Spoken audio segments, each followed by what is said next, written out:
So you guys were hanging out with Nick recently, right? We were hanging out with Nick Murphy, friend of the podcast. Nick Murphy, friend of the pod. He told me you guys watched a movie. Oh, yeah. We did. We watched several. Well, we watched 2 movies worth talking about. He told me one that I had seen the cover of probably hundreds of times in a video store. I can't remember the title of it now. I can remember the cover, but it's about a monkey. What do you remember what it's called? Oh, we remember what it was called. Monkey. How could I forget? Monkey. How could I forget? Something. Monkey Shines? Monkey Shines. That's it. Monkey Shines, which I think is a phrase just used now for like animal cruelty in the industry. I think like it's some sort of like reference point. Well, I think I think the shine must come from like The Shining. Like having some kind of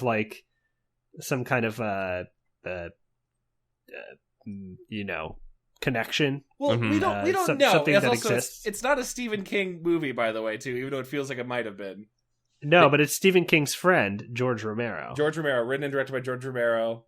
He wrote and directed Creepshow. With Stephen King. Was that before this? This feels very old. We should have to check. I think Monkey Shines came after Creepshow. I'm gonna look at his filmography real quick and figure it out. So you keep talking. Well, maybe we just set the scene from what we could tell, because we tuned in a few minutes late. Yeah, real quick, it was 6 years prior he did Creepshow, so yes. He did not write Creepshow, though, Dom. He directed and edited it. Well, yeah, Stephen King wrote it, and they wrote it together. Sure, no, yeah. Dom, his facts are wrong. You got called out. Do you know what, man? Beneath the Planet of the Apes, the very first sequel ever made. Back off, man. Triggered. I still think it's real. So, like, from what we can tell of Monkey Shines, a man who's a former like athlete is put in a wheelchair, unable to move his arms or legs. Mm-hmm. He does that thing where he blows into a tube to move his wheelchair. Mm-hmm. But wait, what? I've never seen that, but that's crazy. You have. It's like reference all the time. You blow in the tube and your wheelchair moves forward. I don't know why that's the way to do it. Wow, I never knew about that. What? Do you blow into it, or you just control it with your mouth? I always thought you had to blow for it to like receive input. Are you not blowing into that? Is no, that not probably, what I thought they did? I don't think they're blowing into it. It's probably like a straw. It's probably like a straw. I thought they blew into it. Not like their breath is propelling the wheels, but there was like a motor going like, oh, there's breath. Okay, move forward. And that's what I thought. No, I always thought they were like Zeus, like a god blowing godlike breaths into their wheels. They were the god in the machine. Oh man, we were probably so wrong on this. But he also I think it's probably a straw that you control, like a straw-like thing that you push around with your tongue. I don't like that nearly as much as I breathe into it for it to move. But sure, that's probably. But how would I know what direction you want to go? You suck. You suck to go backward. You blow to go forward. Got and it. You Never do mind. a little, Look, I mean, just think about how complicated your life is.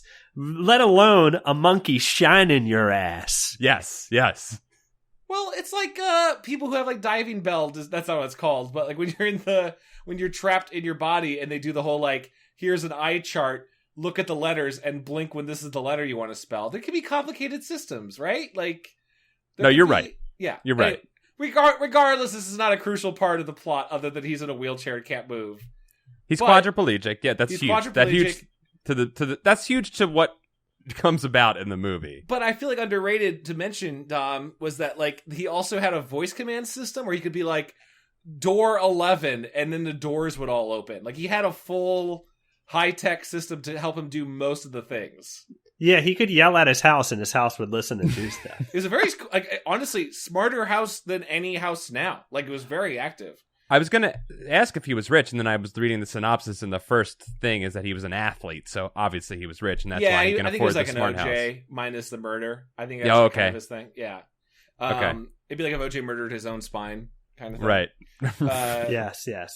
But then, so this is where Dom and Nick and I could not figure out was that he was given a monkey, like a therapy monkey, but also he was injected with monkey blood.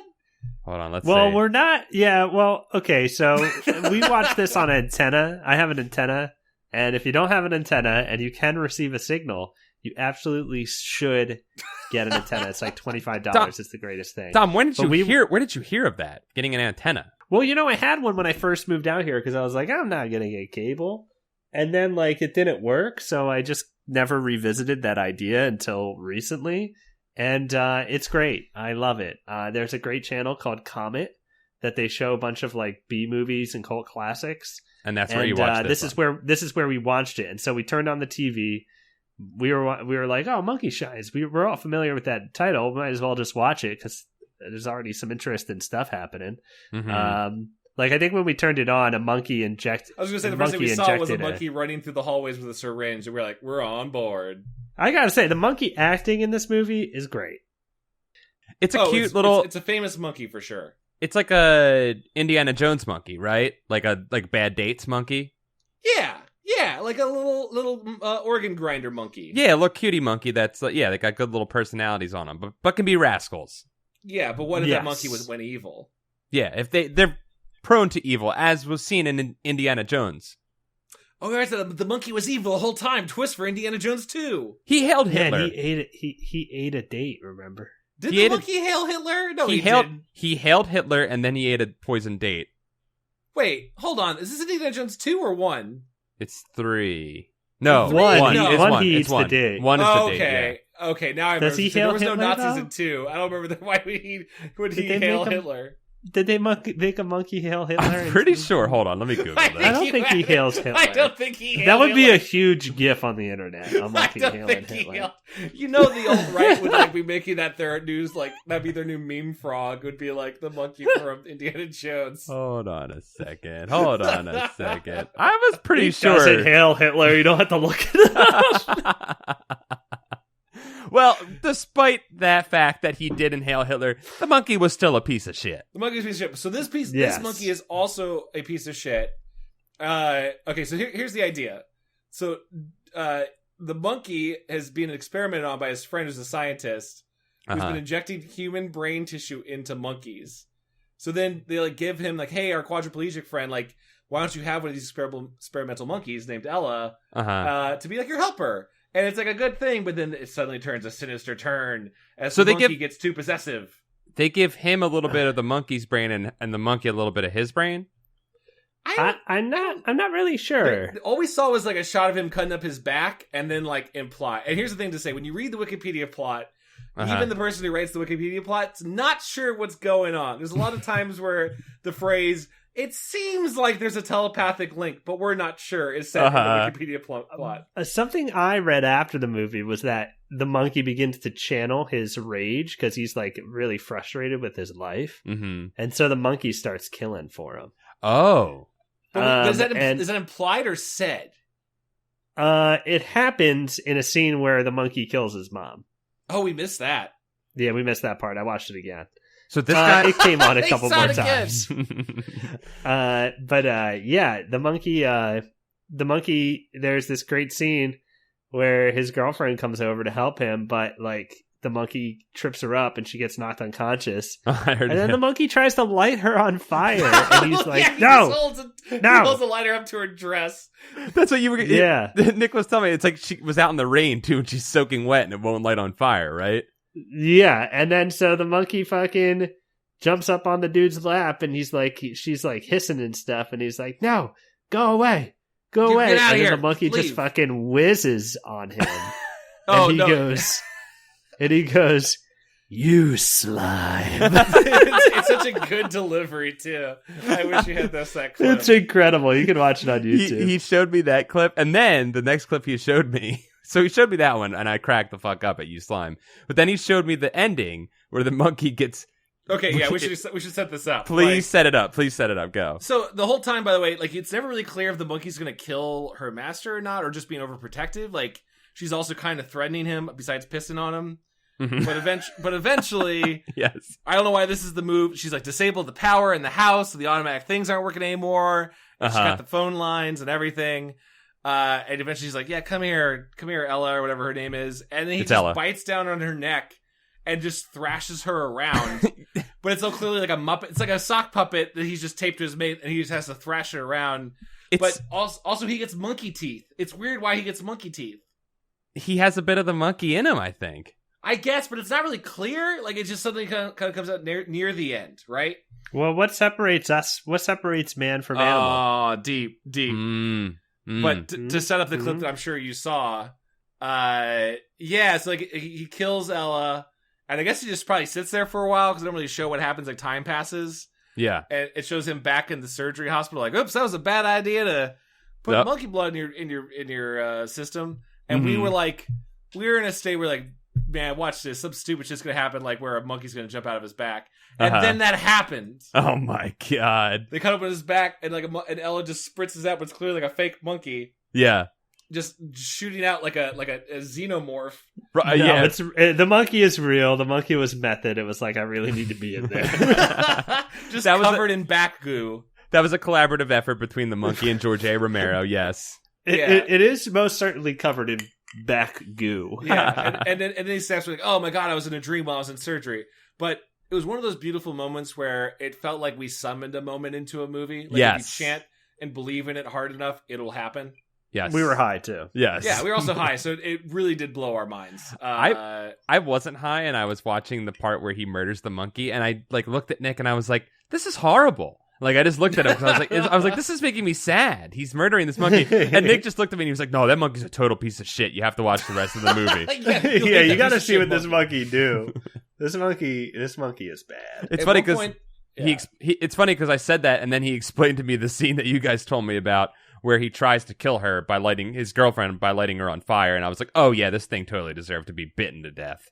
Oh yeah, then he also picks up the needle that's already been injected of like sodium, whatever, Uh-huh. and he's holding up to her eye, and it goes on for what seems like 7 minutes of like, Uh-huh. if I could just figure out how to hold this needle, it's going right in her eye, and then just finally, eventually, it's like, "You slime," and he brings her over there. You sly. You slime. Great movie. Had a blast with it. I have to just watch real it. quick. The other movie we watched, I just not to spend another 10 minutes talking about this, but the other movie we watched was a movie called SFW. Oh, yeah. which stood for so fucking what? Well, on our TV version, it was So Frickin' What, Right. which robbed the moment of so much weight by saying So Frickin' What. But it's a movie about like a grunge slacker kid who like gets taken hostage, and he's hostage with like who is it? Who's the girl in it? I all I can remember is it's the guy from, I can't even, they're so generic dudes. Let me just also add this detail, by the way. No, the actress though. I know, I'm trying to remember. While I'm looking that up. I'm looking You it gotta up remember, right now. Witherspoon. This is like a Reese 90s Witherspoon. movie, by the way, too. So this was like before terrorism was a thing we all thought about. It's a very Yes. strange. It's Steven Take. Dorff is the other guy. Stephen Dorff, that's right. Stephen Dorff and Yeah, Reese so- Witherspoon.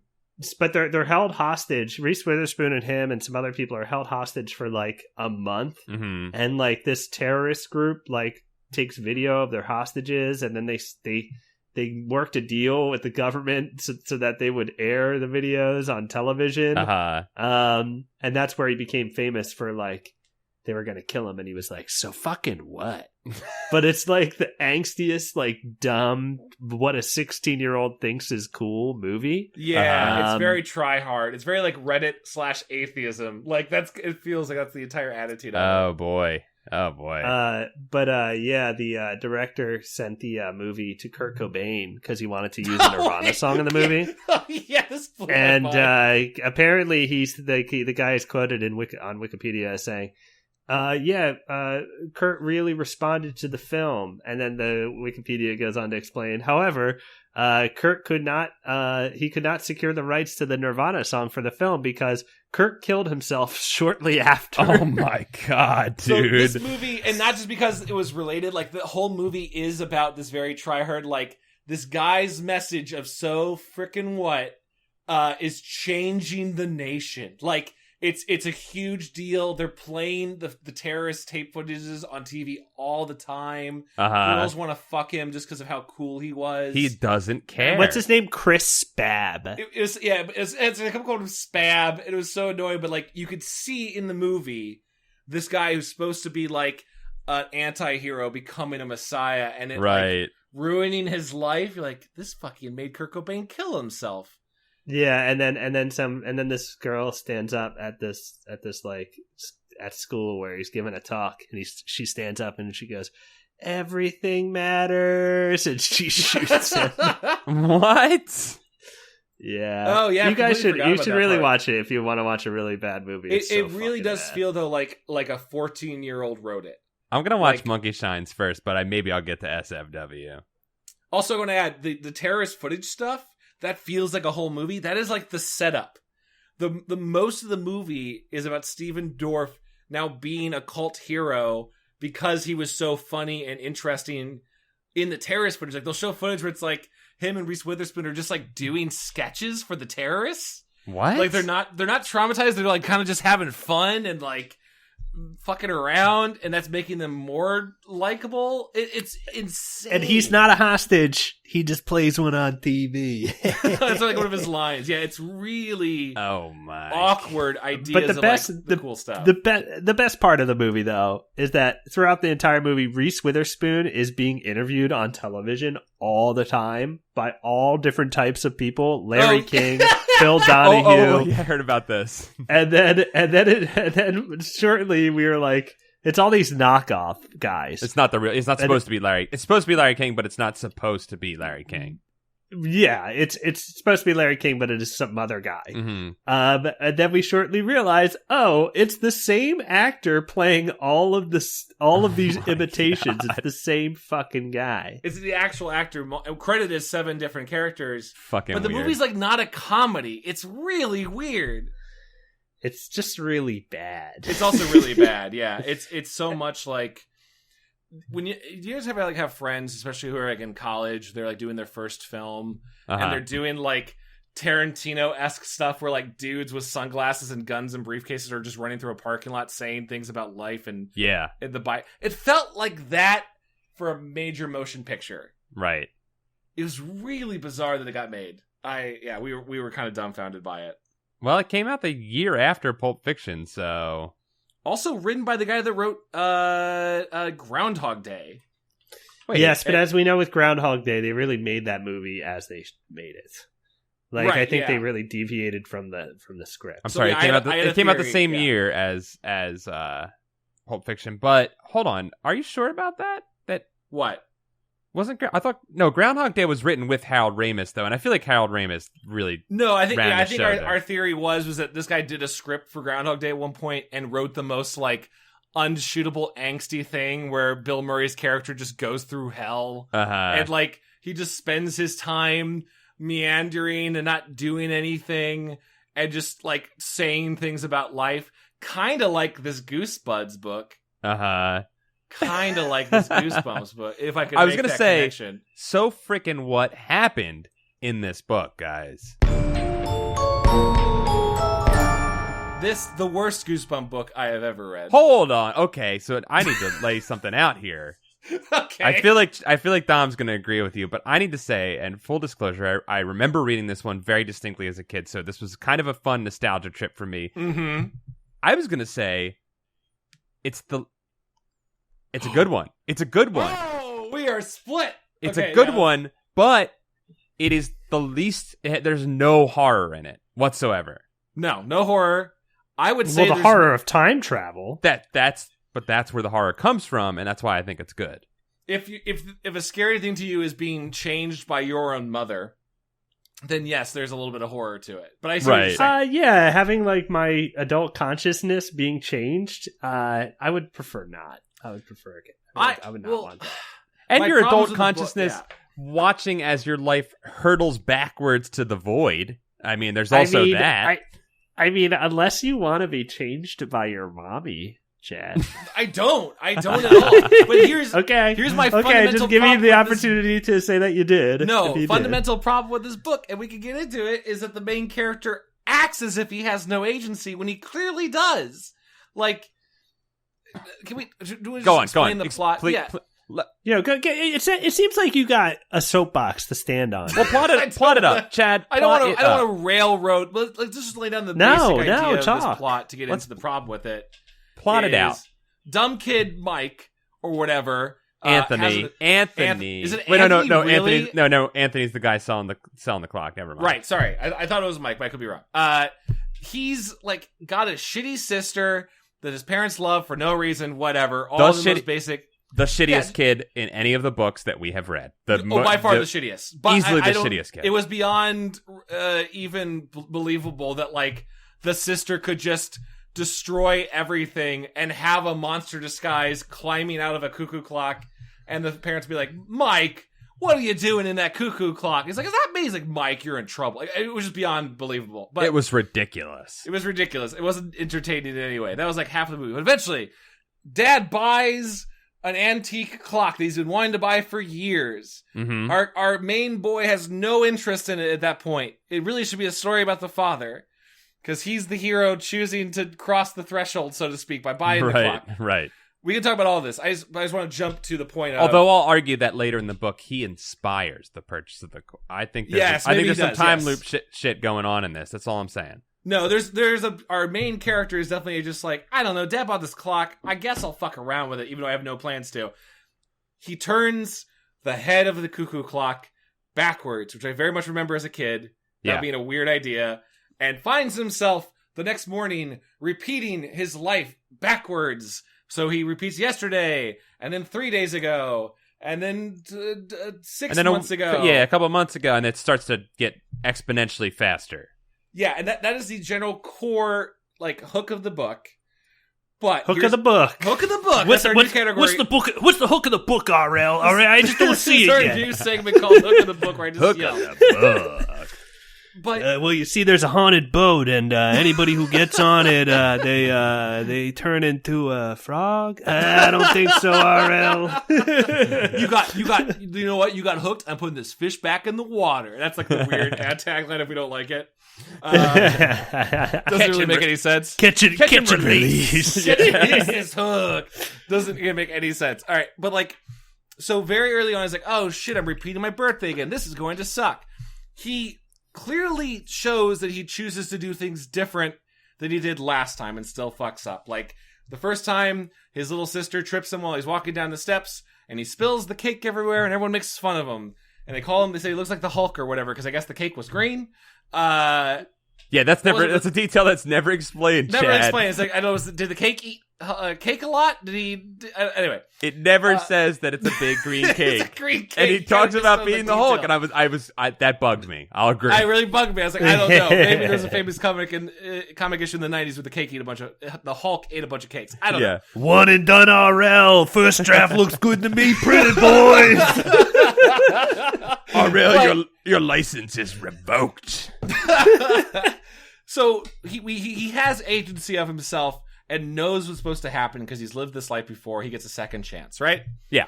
And then usually it falls into like, oh, but I didn't realize my sister was actually hiding under the table, so I fell later, blah, blah, blah. Okay, cool. You got to learn from your mistakes and change the fate. He can't because he throws his arms up and just resigns himself to being the same things again. It's weird.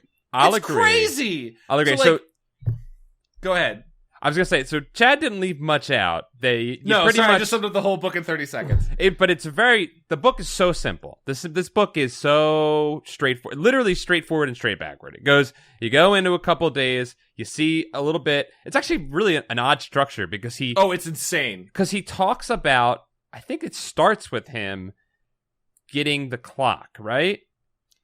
The order of events is there's multiple flashbacks in a reverse order that I've never seen before. Yeah, so it's like he the day his dad brings the clock home, they see the clock, then his sister fucks with him while they have the clock, and you learn how shitty his sister is. Then he's like, man, she is the biggest piece of shit. Let me tell you about 3 days ago when she was a piece of shit, and he talks about 3 days ago, and then he's like, let me tell you about 5 days ago when she was a piece of shit, and he jumps back in time further. Then that's so weird. Then we jump back to the present time, and he has his birthday, and it's really bad, and he's like, this is it, and he like turns the I think then he does the cuckoo clock, right? Yeah, and by the way, he's never really his whole plan is that his sister's continually framing him for stuff. Yeah, which it seems like there's nothing he could possibly do that wouldn't end up him blamed, right? Like, the sister tears up all of his birthday presents. We witness knocks over his bike. Yeah. We witness it. Parents witness it. His parents see him knocked over with the cake, and the parents are like, get out of here, Mike, you're dumb. The best part was when she jumps on the bike on his birthday. They get him a bike, brand new bike. They take him out, and they've been building this up all day. He gets out there. He's excited. He loves it. And his sister, the piece of shit she is, jumps on the bike and scratches it right off the fucking back. Ah! And Brand new. and brand new, big old scratch on it. And he gets mad about it. And he's like, you messed up my bike. And then his parents are like, you're not going to be concerned about your sister maybe being hurt, Michael? And they get super upset about it. And right there, that just shows you. That's all you need to see. The parents don't give a shit. The parents are biased against their boy. So They're his super plan biased. and they've already blamed him, even though Tara or whatever has messed up the clock before and blamed him. Yes. His plan is, I'm going to sneak down at night and I'm going to turn the head of the cuckoo clock bird backwards.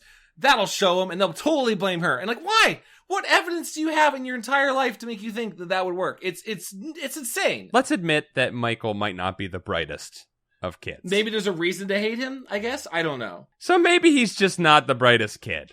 We should also talk about the cuckoo clock itself, in that not only did RL tease that it has magic powers, the characters just talk about it. Like, I had this excerpt I broke out where they're like, oh, I've been trying to buy it for years. And eventually this Anthony shopkeeper, who we never really meet, as a major character, is like, you know what? Fine, I'll finally sell it to you because there was a defect. I won't tell you what it was. He didn't want to tell me. So clearly something's wrong with the magical curse device. Well, what's great is the Anthony puts the clock on sale. Yes. He's like, oh, he put it on sale, and I went in because I've been wanting to buy it for forever. And then Anthony's like, no, I'm not going to sell this to you. And I'm like, what the fuck are you doing, Anthony? If you don't want to sell the clock to somebody, don't put it on sale. No, it's such a strange, and it's also not a scene we say. It's not a scene we see. Right. It's not the Mr. Miyagi or the Mogwai sale to be careful if you choose this call to adventure. He's more just like, I don't really want to give it to you. The dad demands it, but let's say the shopkeeper knows the cursed item is defective or cursed. He should warn him. Is he either trying to warn him, like, you don't want this? If so, why sell it unless you just really need $500? Right. Unless you're really hard up. Or you want him to take it and be cursed. And if so, then why are you putting up such a big fight about it? It doesn't make any sense. Right. But so they're like, okay, there's something wrong with it. They look at the side of the clock. There's very specific dials, like tiny numbers were painted in black alongside the outside of the dial, starting at 1800 and ending at 3000. The thin gold hand pointed to one of the numbers, 2003, which is clearly the year of the book. Yes. So the control on the side of the clock is clearly a time machine. But they're weirdly like, oh yeah, that's because he built the clock in 1800 and it's going to go to 3000. Why would he stop it at 3000? He probably thought the world was ending. I don't know. Why are they talking about this? It's so weird. Mm-hmm. Right? But I just want to, then the detail, okay, we as readers have caught on that there's something fishy about this clock. We're kind of connecting the dots. And then there's this beat where he just spells it out. Dad kept admiring the clock. He could hardly take his eyes off it. I'm not surprised the cuckoo startled you, he said. There's something special about this clock. It comes from the Black Forest of Germany. It's supposed to be enchanted. Enchanted, I echoed. You mean magic? How? Legend has it that the man who built this clock had magical powers. He put a spell on the clock. They say if you know the secret, you could use the clock to go back in time. So you just know that already? That's crazy. And the best part is, well, I guess you go back in time in the clock, and it's before he ever had the story told to him by Anthony at the store. I guess. But the dad does not buy it when it starts going back in time, when Mike tries to tell him that he's going back in time. Oh, God, yes. So unless he told him the day of purchase, like, I've been always wanting this clock, you can't have it. Finally, you can have it. By the way, it's magic. Yeah. Okay, whatever. This crazy old man's having dementia. He's sundowning. He'll sell it to me now. That's totally...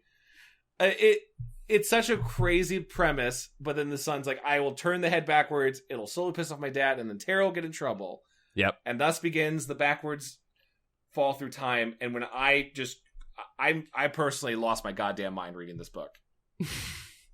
I thought, at least, it was nice that they set up the motivation real quick, and about his sister pissing him off, and him being able to use this thing, and that he wishes that he could remember the years without his sister in his life. I thought that was a weird statement in the beginning of the book. I wish I could remember what it was like to be a baby. Do you? Do you really want... Like, oh, I get what you're saying. He's wishful thinking. He wants to... You're going to see that. And I understand upon retrospect, as I was reading it, like, oh, that's why he called out specific moments of when his sister was shitty because we're going to see them. Yeah. But he still didn't need to write it in this weird, convoluted, like, flashback into flash forward into flashback. That's just bad story writing. That is literally like, I'm writing this train of thought. I figured out a scene. I could move this back and reorder the events. Nah, we're good. Editor says it's fine. Like, or whatever. Catch and release, baby. Yeah, catch and release, homie. Catch and release. I set it out. It's going to make me $1 million. Dom, did you read the book or watch the show? I've actually seen this episode before. I read the book, but I've seen this episode before. But do you remember anything? Is there anything? Or I thought I saw it before. Or was that another time? Jog my memory. I've seen another episode that's like this where little boys get really old, I think. That could have been, I mean, I guess it could have been this one. I don't know. I can't remember. I can't remember which one it is. But little boys get really old. That could be the twist ending on the TV show version. Yeah, I want to know if because I didn't watch the TV show and I'm kind of disappointed that I didn't. Because I feel like there. Well, go ahead, Chad. No, I just want to add, like, it's possible we should hit the other beats of it so we can see where it would get to that being. Okay, yeah, true. Okay, so let's keep going through it.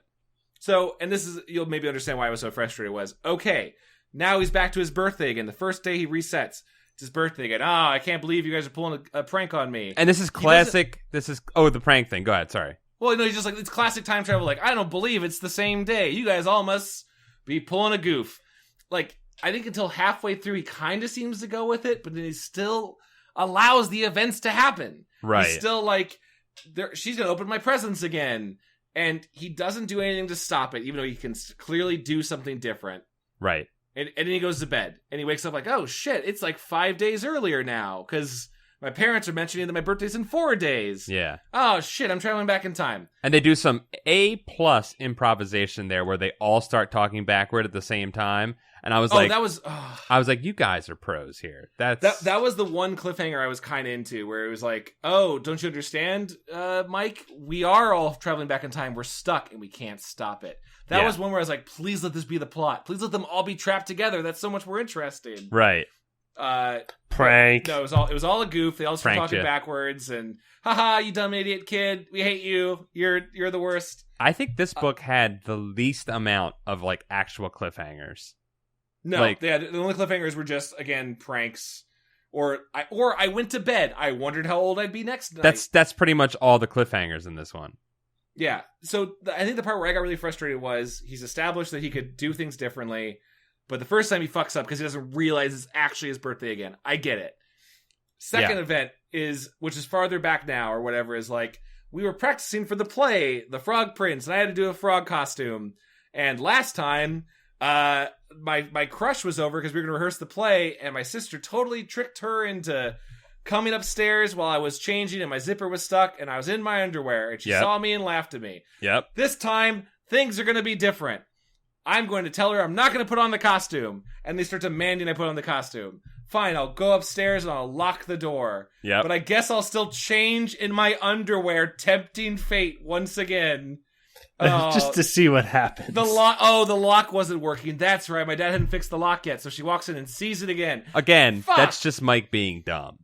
Mike is the worst. But, like, okay, he starts to just very clearly not have any, like, joy experiencing with the ability to do things over. Like, so the third event that he's already established was at one point at a birthday party, one of the friends, like this big bully guy, is looking for his Blue Jays hat, and he can't find it. And Tara, his sister, had planted the Blue Jays hat in his backpack, framing him so that he got beat up real bad with a really, really weird phrase. I think I wrote it down, but it was just really strange. Where, like, after he was done with my body, my clothes never fit the same way. I'm like, did he? Like, what? That's such a weird phrasing for that. Why would you say that? Why would you write it in that way? So he says that, right? And then this time it's happening again. He realized what it is. Oh my God, the Blue Jays hat's in my backpack. And it just cuts to, well, you know what happens next? He kicked my ass real bad. Why? Why are you just letting him do this again? It's so bizarre that he's just rolling over and going, well, fate. It's fate. I It's- agree. Well, how much are you really in control of at that point? Well, he doesn't do anything to stop it. I'd get it if it was like he was trying to change fate, and then it was one of those time paradox things where this still had to happen. Well, You doesn't try to he- Yeah, stop- it I happens think he- anyway. It happens in a different way. Right. Yeah. Yes. Yeah. Like a deal with the devil type of thing. Right. Totally. Yeah. I think at No, that but point he he doesn't. does try to stop it though, because doesn't he like try to stop his sister? Or no, he doesn't see his sister or something like that. I Well, can't that's- remember. Later on, he doesn't see his sister because, spoiler, she's gone. Right. But like at that point, now the time jumps are going faster and faster, and other than one time where he tries to like run outside, he mostly just lets time do stuff to him, which is the exact opposite of like the fun of Groundhog Day of like, yeah, you know what, I decided to punch out the guy I didn't like this time. To become the Or- god in time. Yeah, I'll at least try stuff. Which should be the fun of this book is what if you could do whatever you want this day and it wouldn't really matter, but you're trying desperately to do anything. Like, Right. He jumps back where he's even younger and he totally takes the bus. He finally like halfway through the book's like, that's right, the it was from the antique store. I'll just Mhm. go there because then there's no longer the clock is no longer in his house because they haven't bought it. Yeah. So I'll get on the bus. I'll go down there and I'll buy the clock, but it's closed because they're on vacation. What a lame plot device. Right. So Gone he's fishing. like Gone fishing, dude. gone fishing. Another hook and release. Damn. But so he's finally doing the fantasy where like, you know what? I'll do something. He goes over to like a construction workers. He picks up a little brick. He's planning to break into the store because it's right there. Yeah. And his dad catches him like, oh, hey, Michael, what are you doing? And he like totally plays it off like, oh, I missed you. I came to find you on work on the bus. Well, let's get out of here. And he just goes with it. But like, do something. Kill your dad. Like, smash the window. Kill your Like, run away, and then like loop back to the store as he's looking for you. Like, but theoretically, he can do whatever, and it won't matter. He should have killed his dad to test it. You're right. Sure, I'm just like something. Most important thing is getting to that clock and reversing it. You know that's the problem. But he's just like, mom wants me to go to church today. Can't do anything about it. Like, that's half of the days where he's just like, shucks. I can't say no to mom, so I guess I'll just go to bed again. Like, it's just that continually. I mean, if you're time traveling and you're like, shit, this is going to happen again. I have a feeling that this same shit is going to happen again tomorrow. Yeah. And we're going to go even further back. If I ever wanted to kill somebody, Yeah. now would be the time. Yeah, this is the perfect time. You're going away from the consequences, even if that timeline still happens, right? Like, even if somehow when you do that, when you stab your dad, right? Goosebuds is not encouraging stab your dad. When you stab your dad, Unless you're traveling back in time via unless a you're traveling in time haunted and you cuckoo need clock. to save the fate of reality. Yeah. Like, even if that took in that timeline, you're going away from that part of the timeline, so you're fine. You're totally fine. He never does. Yeah, if you want to be a anything little, active about if it. you want to be a psychopath in training and figure out, let's play around in a safe place with murder. This is the place Yeah. to do it. Oh, how I feel like we've talked about this like 2 years ago, but if you ever wanted to murder someone, having a time machine would be guilt-free murder. You just like murder whoever you want, you purge, and then you just time travel back like an hour beforehand, and instead of having a green LaCroix, you have a yellow LaCroix. Different timeline. You're Changes fine. everything. Yep. Changes everything. That timeline's you're not with that timeline anymore. That branched off. No murders happened. Totally good. Yeah, you're good. You take your time. You take your time travel device after the murder. You time travel to Ground Zero, 9/11, maybe 9/12. Drop the body. Time travel back. Dump a bod. Wait, we dump talked a about bod. this. Yeah, we talked about burying bodies in 9/11. The Sorry, now I timelines- remember all those. The timelines are starting to go together, Chad. They're starting to intertwine. all those iTunes reviews are suddenly making sense. Like, How could you forget such a genius idea? it's a really smart idea. Here's the thing, though. Yeah. You kill somebody. The next day you wake up. Yeah. Phew, I've only traveled further back in time. I'm okay. Yeah. I don't think so. I think you've activated the killer gene. Wait, okay, so you're saying you now have a taste for blood that must be cleansed. Yes, we all. I mean, some of us have it in us somewhere. It's in our bloodline. The killer gene sleeping inside us. You have I would argue then, Dom, that it's been in when your it blood comes out. regardless of when you did your first kill. It's just been waiting. So I think if you travel back in time 5 days, you're still got the killer gene. I think he's right. Yes, because it's like the monkey shine. When we injected the monkey with human DNA, it got the murder gene in it. And Yeah. that is when the monkey went crazy. With animal instincts No, took that's over. not the plot of Monkey Shines. You didn't get the blood when That's- you killed him. What happened? That's what happened. That's what happened, That's Chad. not what happened in the movie. No, this is actually a good question. But when is the murder gene inactivated? Because it's never really clear in the book. He seems to have the intelligence of his 12-year-old self or whatever. When age he's a he baby, is. yeah. When he's a baby, but he doesn't have again, this is my theory. He acts as if he doesn't have control over himself sometimes. So he's falling younger and younger, and eventually he's like 4 years younger and he's in the wrong class. Eventually he's a baby and his mom's changing him, and he's like, "No, Mom, don't change me. Oh no, I'm pooping." He doesn't say all of this. Yes, of course. But does he not have control of his muscles at that point? Or is he like, "Oh, this sucks. I guess I gotta poop in front of my mom"? No, he Like, doesn't. he actually could. Because he tries to walk when he's a baby, and he's like, "Oh, I can't walk real good. I suck at this right now." That's such a strange idea, though, that he has the mind of an adult, but none of the motor control of an adult. But none of the muscle memory. Yeah, it got wiped, homie. But it didn't, because he knows what to do. he should have been doing backflips like a little Chucky doll as a little baby, doing all kinds of crazy shit. It should have been like a Super Babies, Baby Geniuses 2 type thing, where he is Babies and Babies Day Out all combined and into Baby's one. Day Out, all doing crazy shit. And that would have been way more interesting. But instead he's like, "Goo goo gaga, I can't do anything. Now I'm actually trapped in a body." And that is actually kind of horrifying. And it's funny, though, because when he becomes almost useless is when he starts to actually take control of his life. yeah, way too late, dude. Hey, way too late. Maybe it's a metaphor, Chad, for all of us. That we wait until it's too late to try and take control of our lives.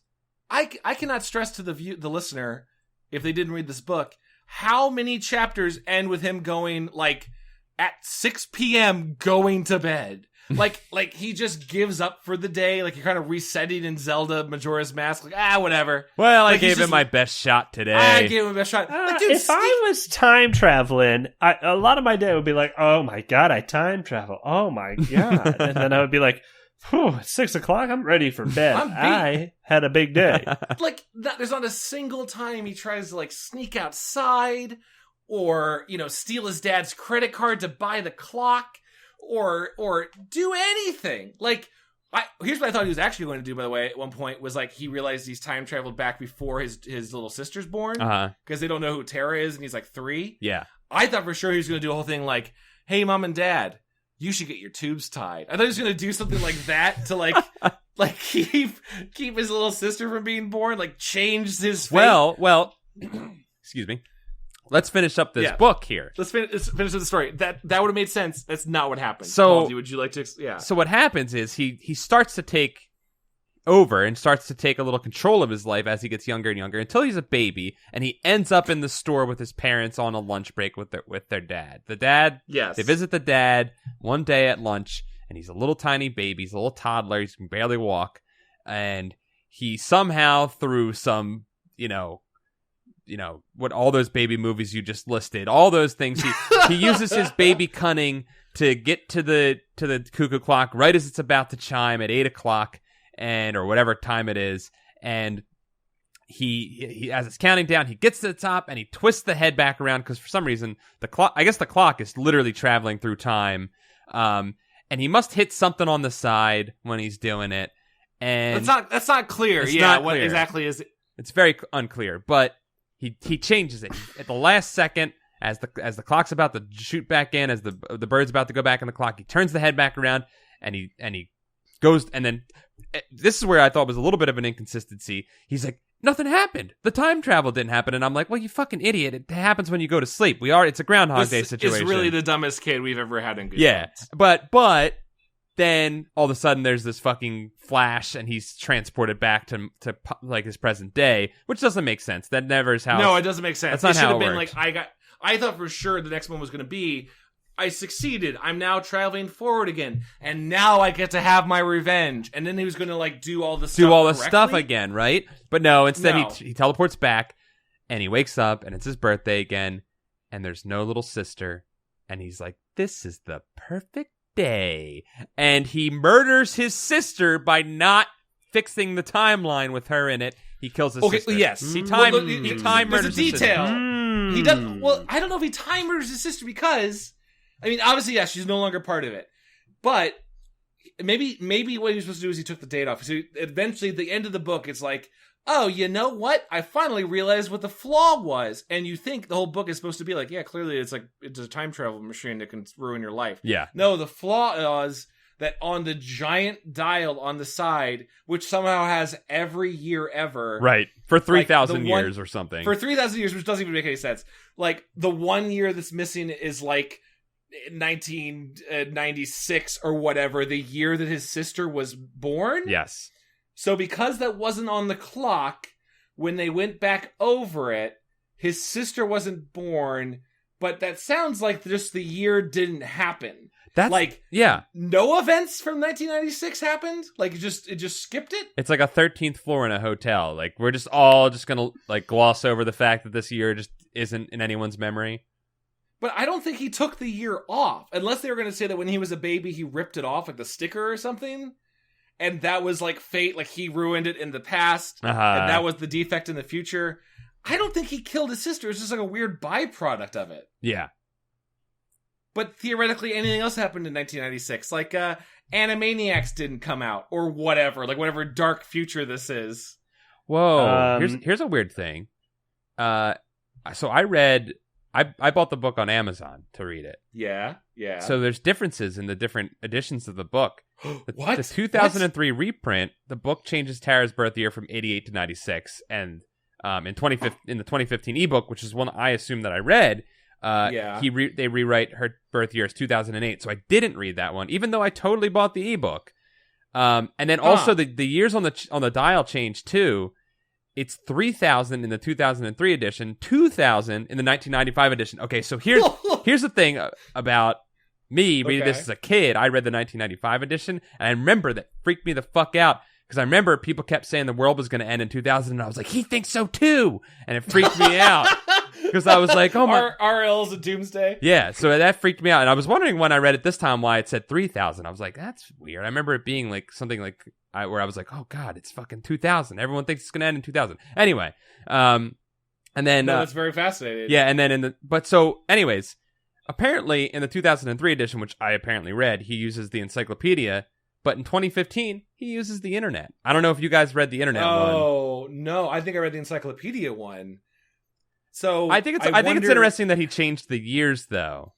He must. I guess it's a book where you almost would have to, just so the kid doesn't go like, "How was a 12-year-old born in 1986 when I was born in 2000?" Like when as years go on. Well, here's the thing. Yeah, this might have been a publisher choice. Yeah, here's the thing. In 2003, they have it ending. The clock ends in the year 3000, but in the newest book, the 2015 one, it ends in 2050.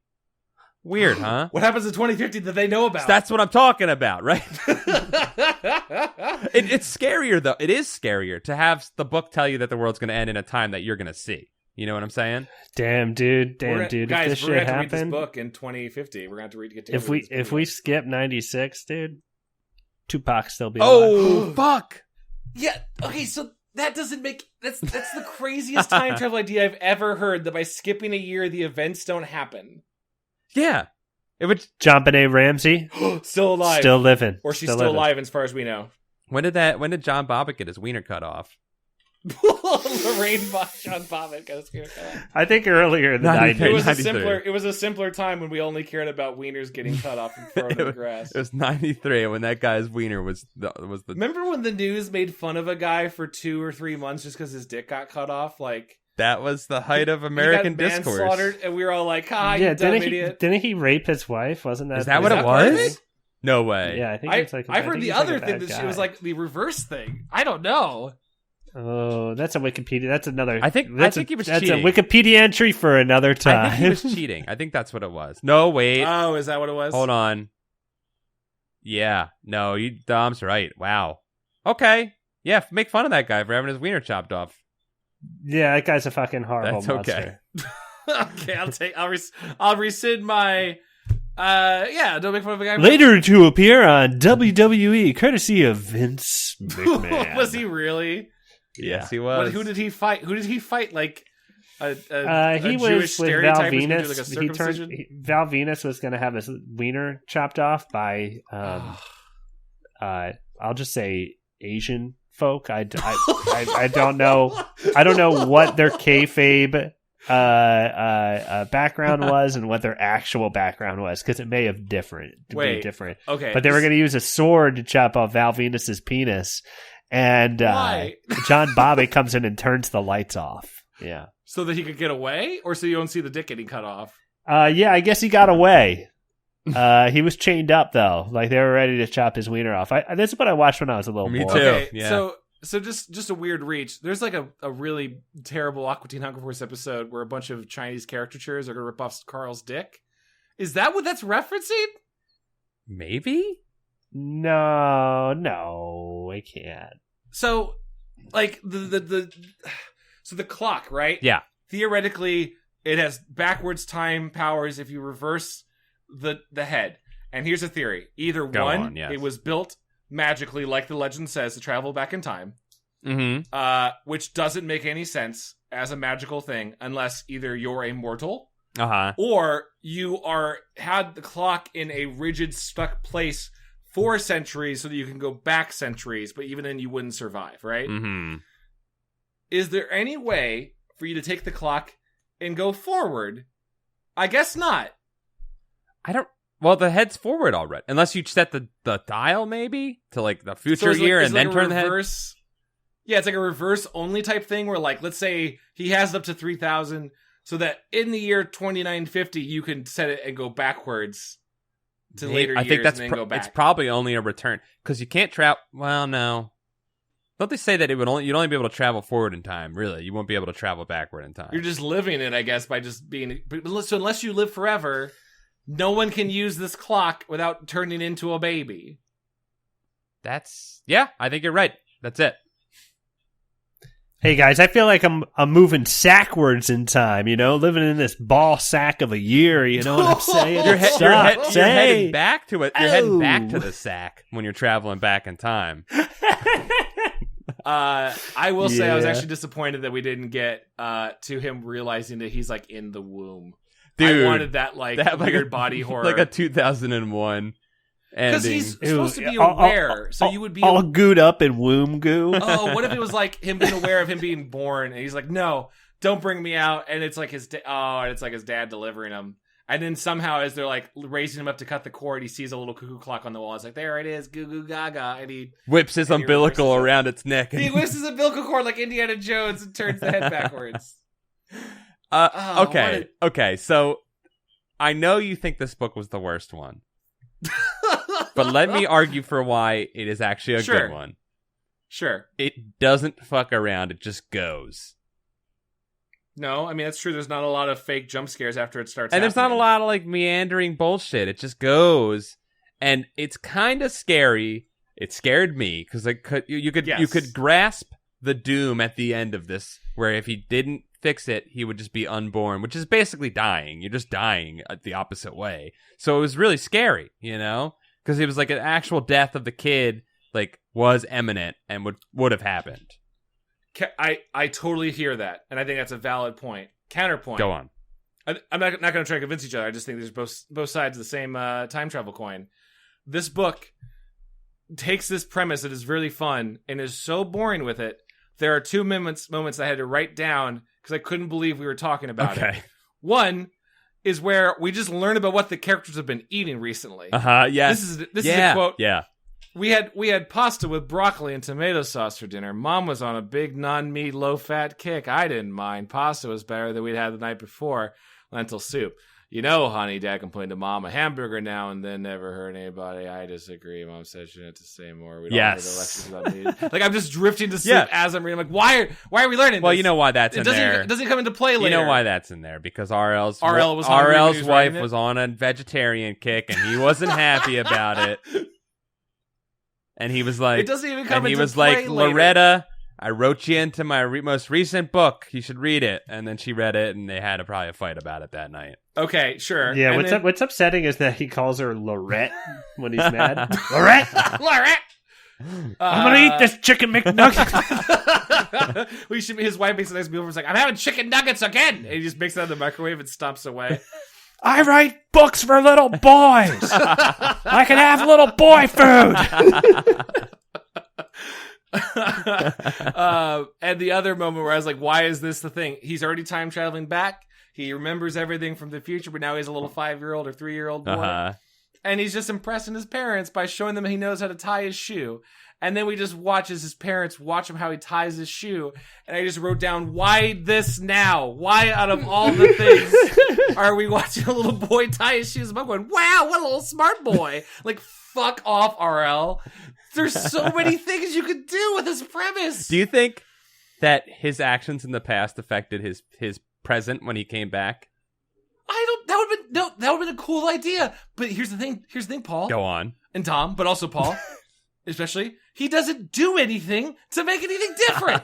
That's supposed to be the whole fun. That's the whole Back to the Future fantasy, right? You tell your dad the plot to Star Wars when he's in bed, and then your dad ends up writing the plot to Star Wars, and now you're mega rich. Shit. Like, he doesn't do anything that changes the events. He doesn't even affect his sister not being born, it seems like, unless he peeled off the 2003 or whatever 1996 sticker off the clock, therefore removing that year from time.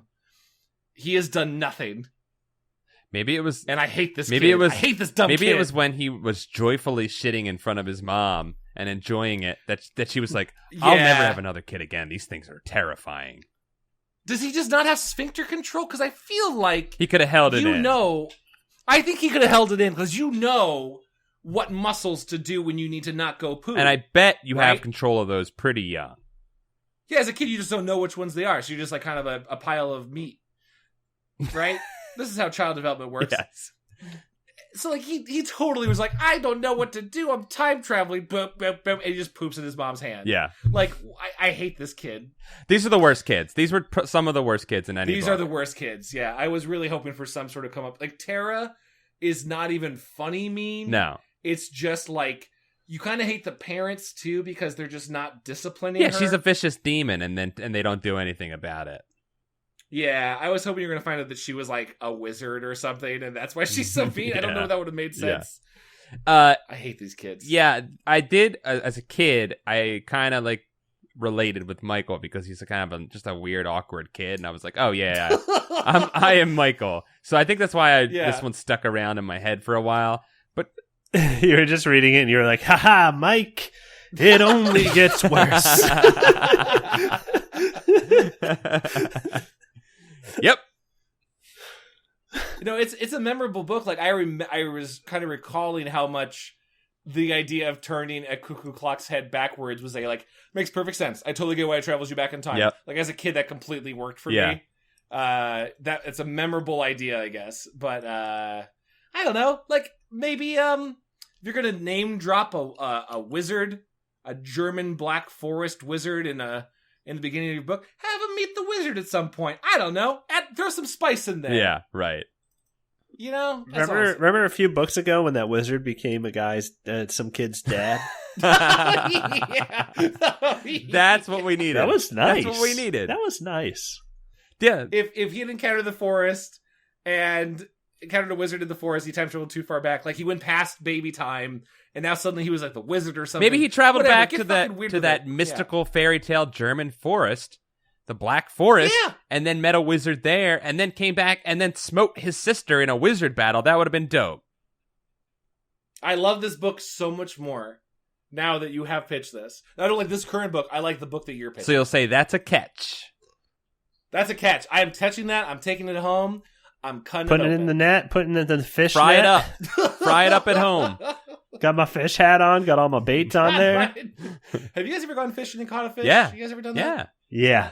Yeah. Have you not? Have you guys Did you guys? Well, I did, and I caught a bunch of big fish. I never could kill the fish. I felt too bad. No, I didn't like doing that either. Okay, you caught fish, Chad. Jeez.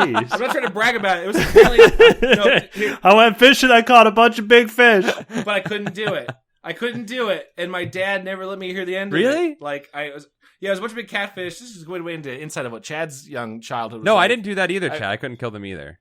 I No. remember we caught them and we took them back to land and we put them down on the ground. I was like, now you just split them open. I just saw these fish like gasping for Oh, air. yeah.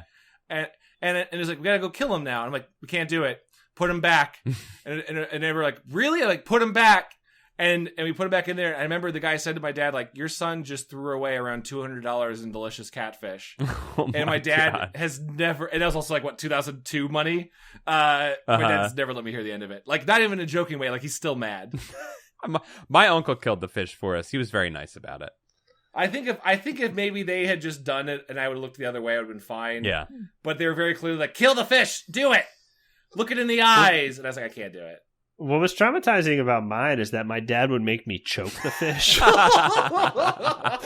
See how they can't breathe? Make them not breathe. Worse. Well, you would reverse waterboard it, where you would hold it underwater, but then put like a dry towel over its mouth, so like it couldn't breathe the water. Well, he caught it jacking him up, and you would have to like push him against a tree and choke him to death. Be like, you think you can swim faster than me, you fuck? Yeah, Dom's man. dad's Italian, so. Oh, Catch him and jack him up. Catch him. I'm just picturing all of our dads with big muscles, just really doing The that. fear really tenderizes. Yeah, my the dad. My dad took us fishing one time, and he took us to this shitty creek that was like on the one side was a giant Catholic church, and on the other side, which we sat between, was a KFC and a Dunkin' Donuts. Oh man, I'm. And so then there familiar was with a this area right freeway now. behind us. Yeah. I was like, I remember sitting there and be like, Dad, this isn't where you go to catch fish. And of course, we caught nothing. And within an hour, he took us home. Was that your only fish time? With my dad, yeah. I remember a time I went to go visit my uncle out on his farm, and it was very clearly like, "Hey, we're city slickers. You need to go bond with your farmer uncle." Uh-huh. And he was like, "Yeah, sure. We have nothing to talk about because what the fuck is Dragon Ball?" And he was like, "Here, you can help me out. This thing. There's turtles infesting my pond. I need you to take this rifle because you play shooter games, right?" I'm like, "Yeah." I need you to take this rifle and shoot all the turtles. What?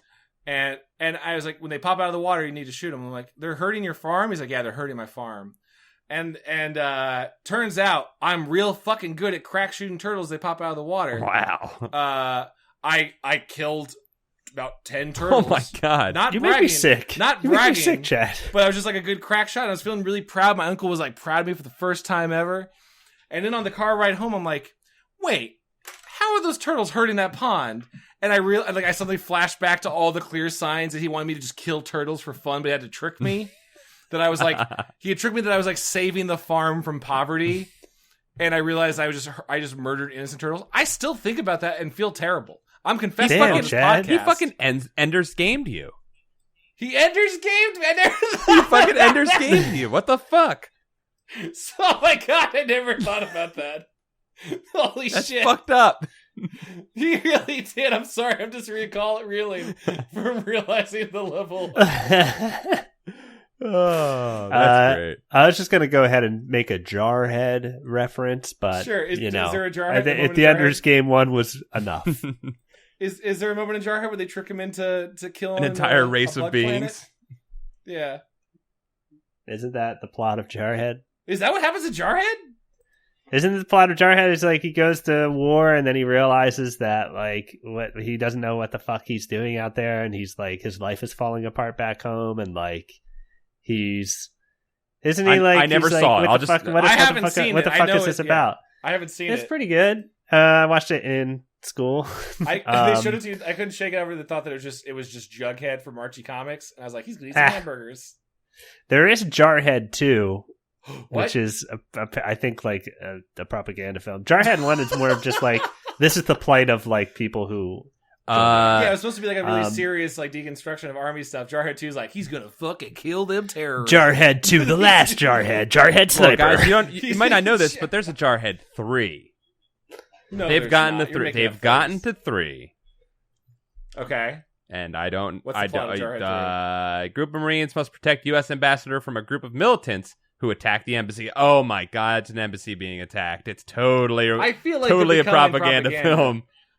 Oh, guys. Oh, it's an embassy being attacked, like a certain Benghazi. Is Uh-huh. what you're telling you, me? you can officially buy a DVD collection of the Jarhead collection, Jarheads 1 through 3. Guys, I don't know. This is Chad, completely out of context, but I'm looking at the cast, and at the very bottom of the cast, Danislav Mitev as Dracula. So I'm just gonna assume. Whoa. I'm gonna okay. assume Dracula's in this movie. I think we need to see Jarhead 3. I think Dracula's in this, guys. Oh my God, the terrorists are working with Dracula. Holy shit. Guys, I'm looking up shit. right now, by the way. The Jarhead 4 is in development. Wow. And this time, Jarhead's a dog. Oh no way. They're going Air Bud. It's like Max, yeah, kind of thing. Like, he's going to be a hero. Wow. When did they and make at that one movie? Point, at one point, American he gets his head stuck Dog? in a bucket. And it's like, oh, you Jarhead. That's where he comes up with the title. And it all loops back. Oh. Yeah, it's all great. The terrorists can't Um, shoot him because he's too adorable. That's a genius plot to fighting ISIS. Yeah, Send in a them dog? Super smart dogs. Yeah, send Yeah. in the dogs. Send the dogs, and then like on their backs are just like mounted control guns. With piloted rocket drone launchers pilots. on their backs, dude. Sure. I mean, yeah, I think if you can handle a rocket launcher, maybe here's the thing. All right, we're gonna do this. We need And Obama's face to scare him. The mad dog Obama. I think we need to divide the dogs into different classes. So like, Okay, now you're getting a little All right. Aryan with this. You're getting a little German on us, Chad. No. German Shepherds. Not saying because Germans. German Shepherds are like, Whoa, okay. German Shepherds have the rifles on their backs, but bulldogs they got the artillery launcher. Yeah, Like no, a that's a pit bull. good point. That's what I'm saying. You got to have them be able to sit down and just stay there as an artillery shell fires A off. bull mastiff could have a Gatling gun on it. Yeah, see exactly. Yeah, and then you have like a little here's the dope ones. Greyhounds. Yeah. They just got blades on them. Yes. They just run by and sneaky snake Real you. And they just run fast. by. You don't even see them. Chihuahuas fly drones. Wait, they fly the drones? Yeah, man. They're not in the drones. They're not They even fly flying them. They're drones. just inside of them. They just there's still humans Okay. flying the drones back at the base, but they have dogs in them because you gotta have the dog theme carry over. Yeah, really, the dog doesn't contribute any part to it other than just keeps the theme and the branding Yes. alive. I get it. The dogs of war. I would board that. That's. I mean, if anybody wants to fund that movie, just send us some money. By going to patreon.com/agoose. I'm gonna call it either Dogs of War or War Dogs. Dogs of War is pretty good. I think I like War Dogs though. Oh, Paul, War you guys are gonna see Dogs. eye to eye on this. We're the project's You know canceled. what? I'll go either way. I'm cool with either one, Chad. I don't want to keep the project All right, alive. all right. And Here that, it ladies and is. gentlemen, is how you negotiate in Hollywood. Here it is. Here it is. Here it is. Here it is. Ready? The title: Yeah. War Dogs. Better than the bark. better than the bite. Better than the bite. No, I think it's better than better the bark. It than makes the less bite. No, sense. no, no, Okay, yeah, wait. okay, The yeah. bark Okay. is worse than their bite is the saying, right? How about this? Yeah. No, I got this. What's your title before the colon? What is it? Well, no, we go War we go Dogs. Dogs of War. The Dogs of War. No. Dogs of War, bark and awe. Bark and awe. Bark Bark and and awe. Bark and awe. That's what it is. If you say it too fast, it sounds like a bacon topping. And then if but it's if we bark. test it with audiences and it doesn't do well with like a certain like a more like liberal audience, we'll just change it to Dogs of War, shock and awe, and it'll be real cute. It'll be real cute. They'll deliver flowers to the enemy and stuff. Yeah, just some notes from the test screening. The families loved it. They didn't like when the dogs hung Saddam. They thought it was a little dark. and then pulled on the rope tug of war. They didn't like that part. And then took turns peeing on him. Yeah, that part was a little over the line. They didn't do A little enough. Yeah. much. And then one of the dogs jacked up Saddam while he was on there by double choking him while he was being hung. With his little paws. And I think that's the end of the episode, guys. I think that's the end of Goosebuds, guys. Thanks for stopping by Should we just on the plug- Goose Bus. the Goosebuds? Here's one stop. We gotta get you out of here. Guys, what's going on? Like, what's some stuff that's happening in your lives that people should check out? Maybe.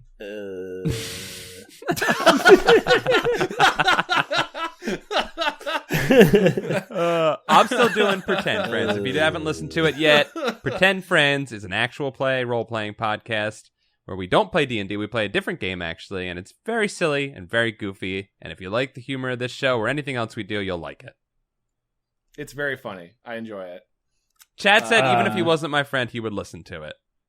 Yeah, that's a genuine thing. I do enjoy it. Here's the thing. I think a lot of D&D shows are actually very difficult to listen to. You guys actually have like a whole system figured out. I dig it. Thank you. I don't know. Throw it out. Throw it out. Throw it out there. I started playing on the D&D Twitch channel every week. I don't know if I announced that yet, but on Thursdays, at least for the next couple months, who knows how long, I'm playing with Commander Holly, who's been on the show. On the D&D Twitch channel, Thursdays, 5 Pacific. It's me. I'm playing a Warforged, and we're in Sigil from Planescape. It's a real fun time. Please come by and watch, or you can listen to the VODs You later. have a great cast for that. It's a very cool. Jimmy Wetzel is a friend of ours, and Anna Prosser and Twitty Such, two of the people I'm becoming friends with. Real fun time. Yeah, it's a good cast. Real fun time.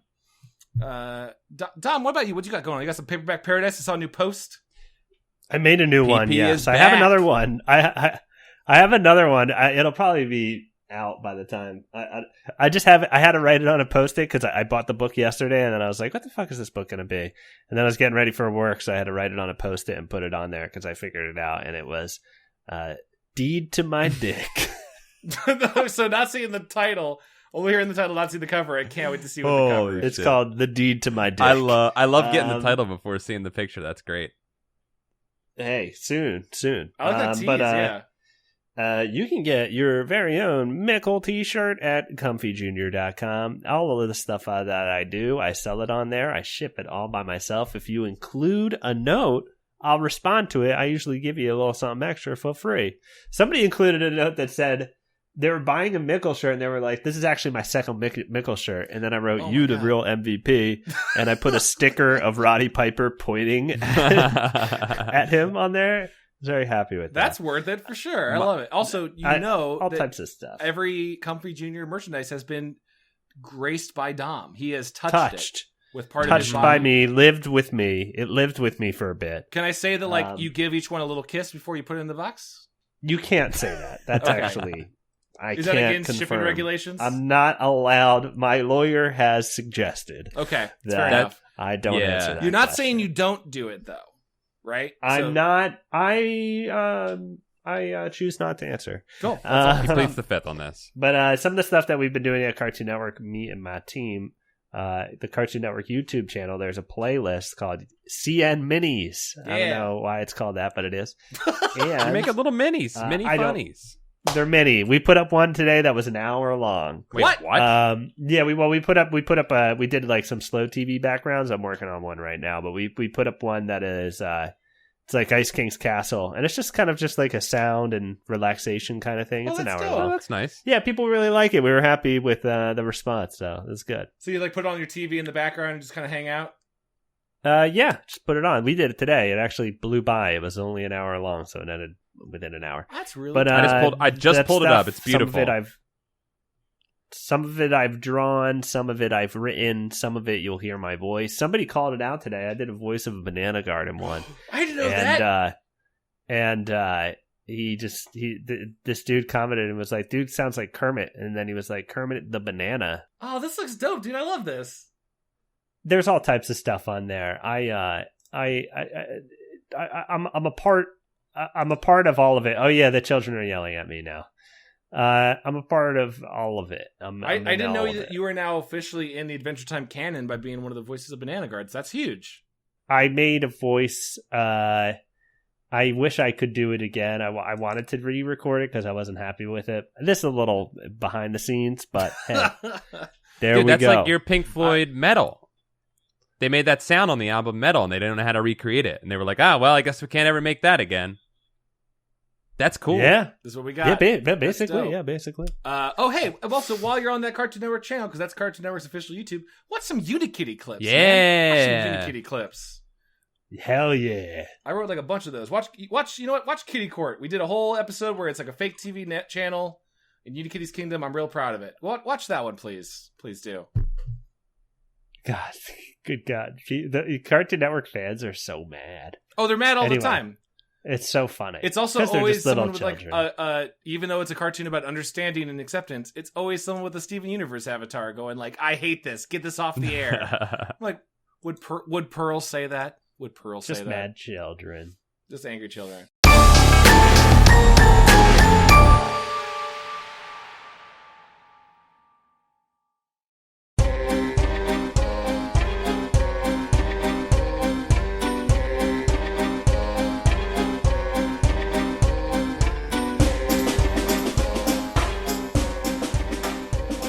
Guys, thank you so much for your support. If you want to support the show and get access to bonus content and new episodes, you can go to patreon.com/goosebuds.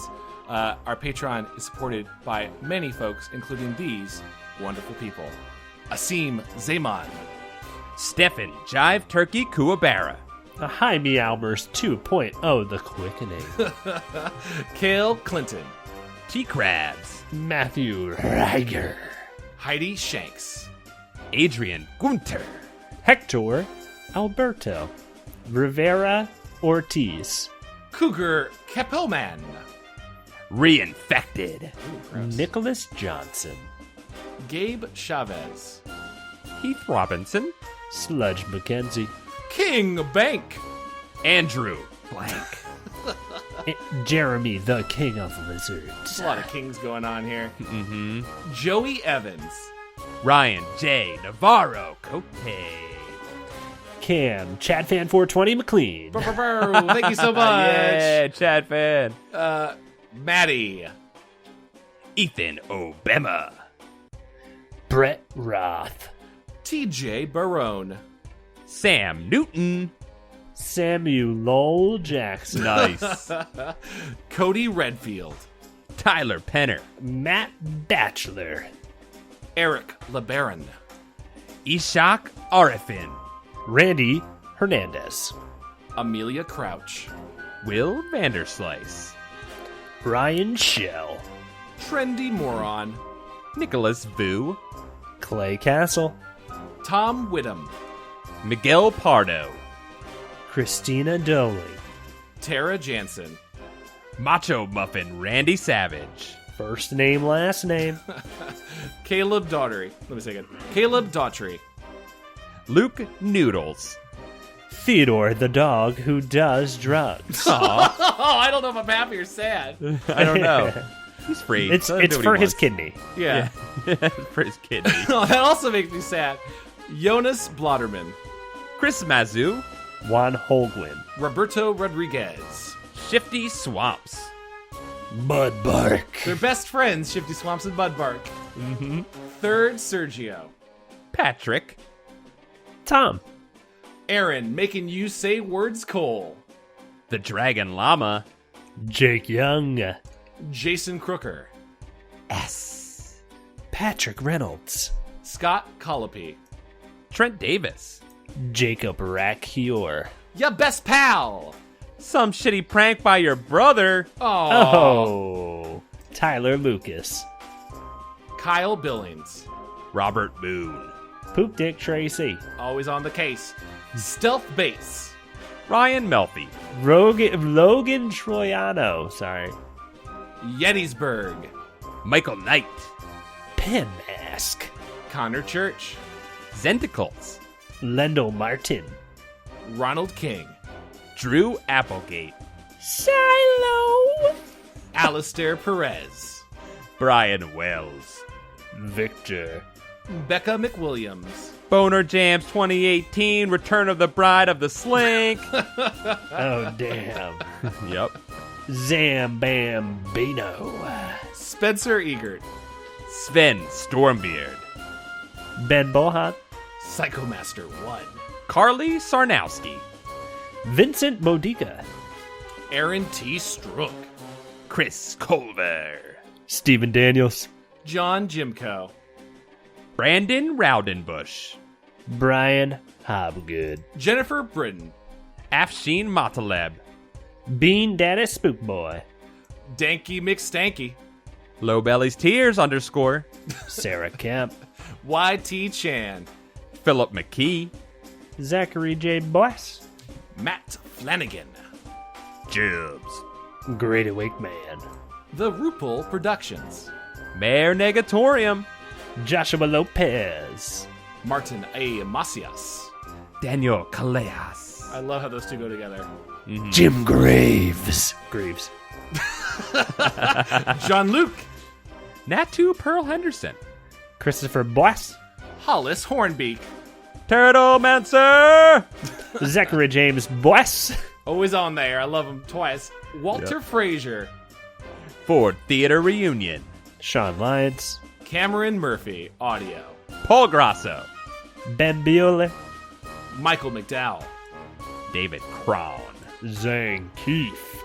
Dagger Throwing Knives. I'm a Kevin. Joshua P. Robertson. Tim I. Healy. David Cole. Mickey Mickey C. C. My bad. Sorry. Sorry. No, your record was great. I'll just keep going. Mickey C. Dapio. Jared Mason. Kevin Boucher. Taylor Dirks. Matt Sadler. Nick Henkel. Brian Fernenden. Fred Atkins. Nathan Dolezal. Clayton C. Mike Lanteri. Kyla Tharp. Buddy Morrill. Chris Birch. And Joe waiting on Snow Dogs to scat. Aren't we all? Are we all? Thank you guys. Thank you all so much for Thank you so supporting the show and being our buds on the Goose Bus. We won't leave you on the side of the road like that other bus. They're mean. Yeah, thank you guys, and we'll see you around that Goosebuds Fire soon enough. Bye, guys. Don't touch my clock.